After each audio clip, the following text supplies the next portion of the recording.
Thank you all for being here. This is a great, I always, every year, this view is like, it's priceless. I'm always honored to have to stand up here and look this way, to see all of you.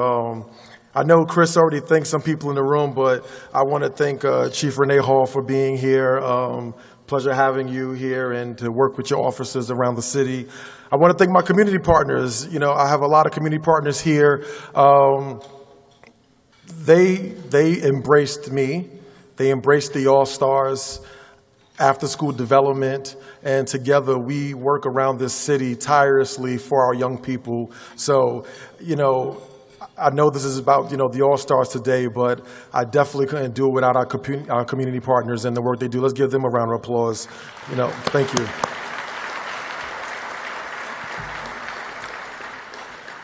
I got to thank the volunteers. So everybody you've seen today, working today, are volunteers.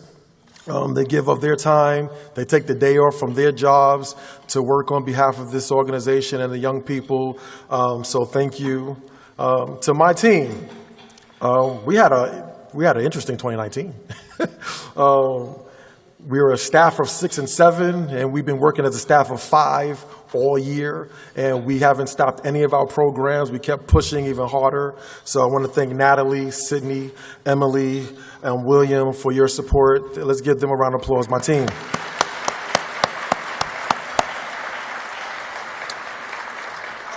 And finally, of course, the caring adults who work with me to work with our young people, and of course our youth leaders, because this is why I wake up every day.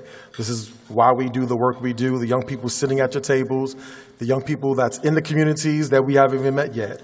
I've always had this big vision. I didn't realize how big Dallas was when I came from Brooklyn, but I was looking on Wikipedia and I'm like, oh, Brooklyn's the size of Dallas. Go there, I'm going to meet every young person in Dallas.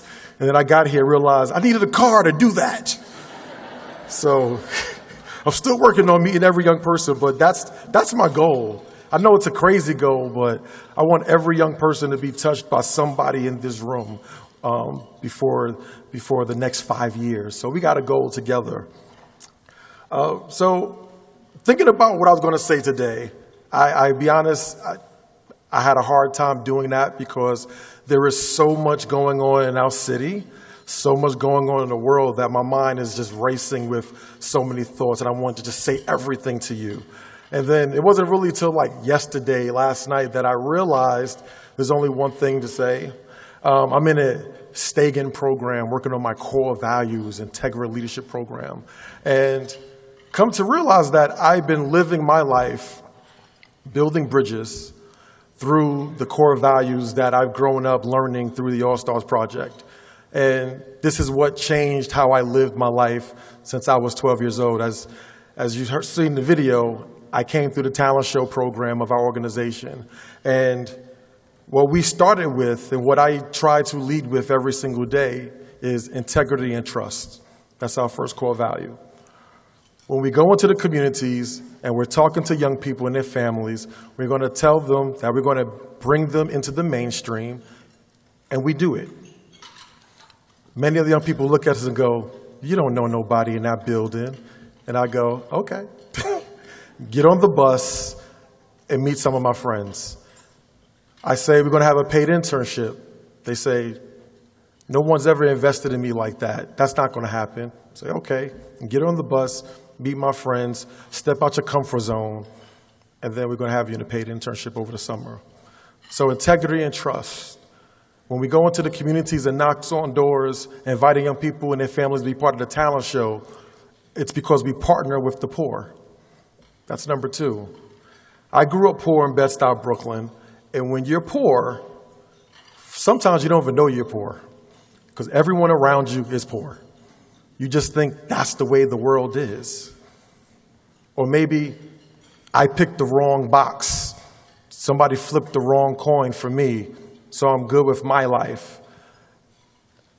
And you have nothing to give. So somebody walked into my life and said, you have something to offer to this world.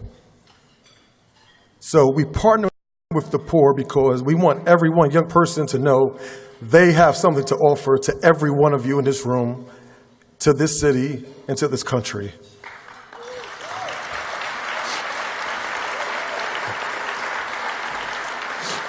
Thank you. When you partner with the poor, that creates the foundation to build community.